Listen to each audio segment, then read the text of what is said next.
All right, NFL Power Rankings. We do it every single Tuesday here at the show. We'll go through these rather quickly. Not a ton of change at the top. The Eagles lose to the Dallas Cowboys. And, people have been banging on Philly like, oh, that offense is bad. They punt a lot. They don't get it to A.J. Brown, but they were still winning games. Well, the heat gets cranked up pretty significantly when you stop winning games and start to lose games, especially when you have a 21-0 lead. I'm not panicking necessarily on Philadelphia. Are they the same class as some of those teams in the West, particularly the Rams and the Seahawks? No, I understand that, but I'm not fully panicking on them. But I had them at 3. I've had them at 3 for a while. They're going to continue to drop a little bit in my list. There's a couple of teams that are debuting here in the power rankings, so looking forward to that there as well. We'll start with a couple of teams that are on the outside looking in here at this point, and one of which is the Detroit Lions. And the Detroit Lions are one of those teams where it's like, could they go out there and beat the best team in the NFL? Yes, they could. But could they lose to the New York Giants? Yes, they could, and they almost did. They've got some questions there from a play calling perspective, how they're going to handle that. Jared Goff is still a solid player in this league. He's not all-world, but he's not a bum. He's very, very good NFL quarterback. But clearly without Ben Johnson, he has regressed a little bit. And that's, look, you see what Ben Johnson's doing in Chicago. He's tremendous. That's going to happen a little bit. I've got big-time questions on their defense. You're letting Jameis Winston score all those points. That's not good. And, if they find themselves in a game where they're playing the Rams and give up a ton of points, I don't know if their offense can necessarily hang in there this year. Again, they can beat anybody, but I've got them on the outside looking in this week. I also have the Indianapolis Colts on the outside looking in. I know there's quite a few Colts people that watch this show, so I apologize for that. But I at the end of the day, it's like, well, you got Daniel Jones, and it was great in the beginning of the year. You're winning all these games, and it's like, Daniel Jones looks pretty good. He's turning into Daniel Jones a little bit too much for my liking here at this point. Again, the Colts are in a good spot. They're going to make the playoffs. Take a look at that schedule, though. Things get pretty difficult for the Indianapolis Colts. And I don't know. I think there was kind of this notion that, they're going to run away with the division. No problem. We'll see how they do in the playoffs. Stand by as it relates to that. The Jaguars are also on the outside looking in. Cohen's great. Liam Cohen, he's done a tremendous job. Ben Johnson's getting all the praise. Talking about Coach of the Year earlier in the show, I forgot to throw Ben Johnson's name into that ring there as well. He certainly belongs there, but he's kind of stealing all the limelight from Liam Cohen, who's done a tremendous job as a rookie coach. Trevor Lawrence, I've been a big Trevor Lawrence guy forever, but I mean he's 7-4. The Jaguars are 7-4, kind of in spite of Trevor Lawrence, believe it or not. So they're on the outside looking in as well. All right, coming in at number 10, making their debut this season, the Chicago Bears. Last week, obviously, they were unranked. They beat Pittsburgh 31-28. They're 8-3 this year. They deserve a lot of credit, right? Ben Johnson is amazing. He is awesome. What he dials up offensively is great. And, some guys, it's like, well, he's a great offensive coordinator, but he can't be a head coach. McDaniels, right? Defensively, Spagnuolo, right? Ben Johnson can be a head coach too. He's great in the locker room. Clearly his players believe in him and trust in him. Clearly he gets them ready to overcome. Clearly he gets them in a position where they can win in multiple different types of ways. We talk about this at the college level all the time, right? You can't just have one way that you can win. You have to win if it's ugly. You have to win if it's high scoring. You have to win if it's a defensive game. You have to win if you lose the turnover battle. You have to try to be able to overcome that, right? And he's done a great job of that. And look, I'm not in on the Bears fully in a playoff situation. I know I just said I had the Lions out, but in a playoff game, I would take Detroit over Chicago. I certainly would take Green Bay over Chicago there as well, but they've won 8 games. Caleb Williams, that completion percentage kind of stinks, but he's not throwing it to the other team, and the miraculous is still there, and he's extending. They're running the ball. They're playing some defense there as well. The Bears deserve to be in the top 10. I've got them at that number 10 spot. 9, I got the Chiefs, right? And, we talk about this a lot where it's like, well, it kind of just feels like you have a bunch of teams that's like, yeah, they're good, but we don't know how good they are. And that puts teams like Kansas City, Buffalo, Baltimore in a very advantageous spot. Why? Because they have great quarterbacks. I do think there's 2 teams that have kind of separated themselves a little bit from the rest of the pack. We'll talk about them coming up here in a second.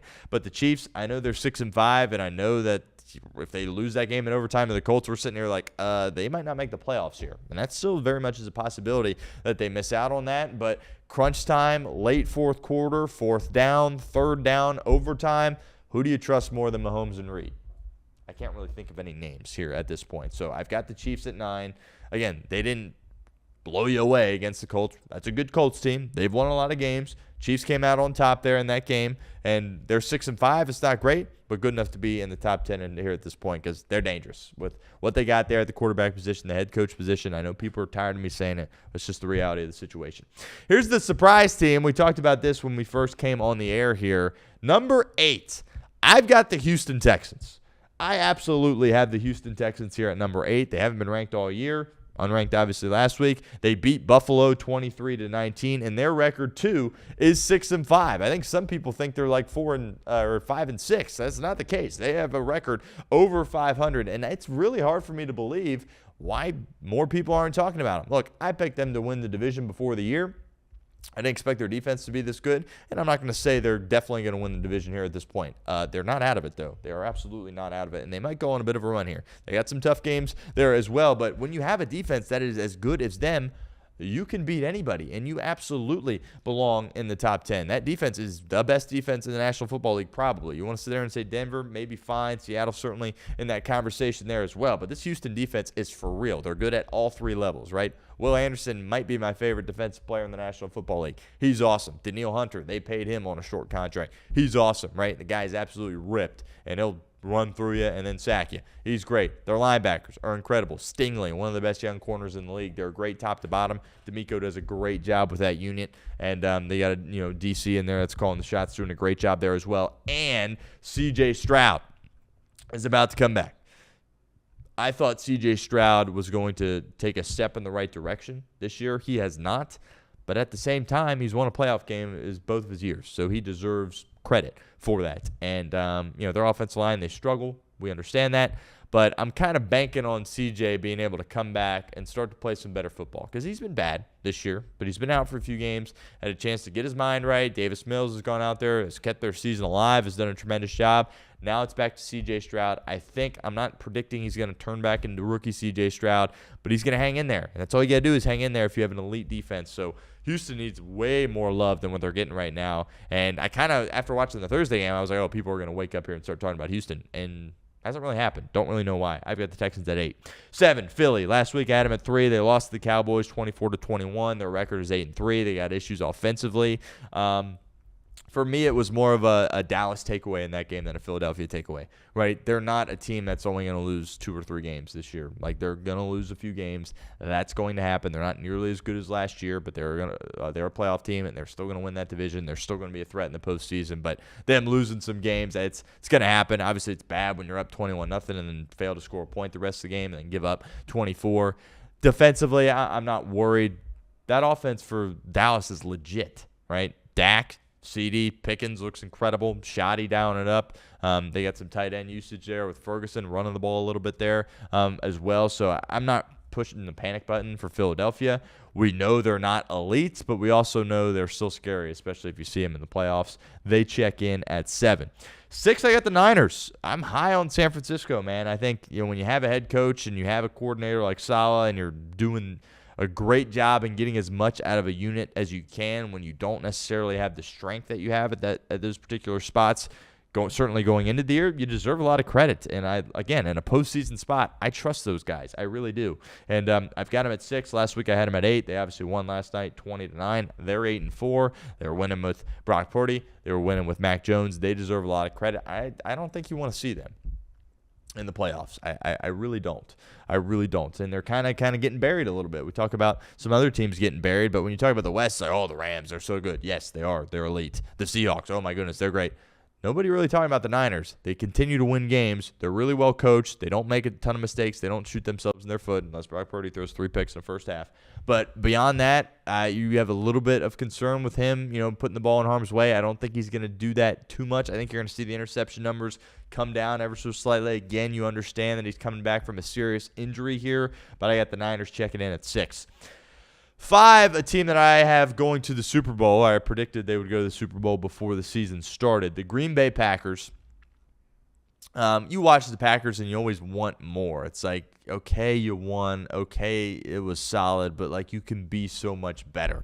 That's kind of been the theme for Green Bay all year. They have some bad losses, right? They lost to Carolina. They lost to Cleveland. How does that happen? They tied against Dallas. So that kind of makes you scratch your head a little bit. Plenty of opportunities to beat Philly. Weren't able to do it from an offensive perspective. But that defense is really good, and that's going to put them in a spot where they only need to be average in order to beat really good teams in the National Football League. I'm high on Jordan Love. Been a bit of an up and down year. I think he can play well in the playoffs. He's proven he can. Last week I had him at 10. They beat the Vikings 23-6. It's great Vikings defense, obviously, with Flores. Great defensive performance, only giving up 6 points. But then again, you went against J.J. McCarthy, who might be the worst quarterback in the National Football League. That guy is absolutely awful. But, I just trust Green Bay to find a way to get it done this time of the year when the weather starts to get colder, right? I trust Jordan Love. They got some guys in the run game that obviously are banged up. I trust that defense. I trust LaFleur. I trust Hafley. And I've got them at 5, despite the fact I always am looking for a little bit more from them. Seattle at 4. They're coming back down to earth a little bit here. They beat Tennessee, but it was close, a lot closer than it should have been. They have an 8-3 record. That Sam Darnold interception game against the Rams is going to linger in my mind, and I'm going to have a hard time backing them in the postseason because I'm going to continue to think about that performance. And obviously, played poorly in the postseason last year as well. But they won. They're 8-3. That defense is good, really, really good. JSN's incredible. He's a top 5 receiver in the league at this point. But Sam Darnold, I've got some concerns there. And last week they were at 6. I bump them up to 4 because there was some losing that happened around them. But I got some worries about Seattle. 3, Denver. Last week I had them at 5. They bump up to 3 despite not playing. They're 9-2. Look, if Bo Nix can play like rookie Bo Nix, they can win the Super Bowl. Point blank, full stop. He hasn't looked like he did last year this year. Outplayed Mahomes, right? Deserves a lot of credit for that, absolutely. The defense is really good. Sean Payton's going to put him in good spots. It literally comes down to Bo Nix. If Bo Nix can just move the football, pick up first downs, win the field position battle, kick some field goals, right? He doesn't need to go score 30 a game. But if he can just move the ball and be competent and they stay healthy on defense, they absolutely can win the Super Bowl.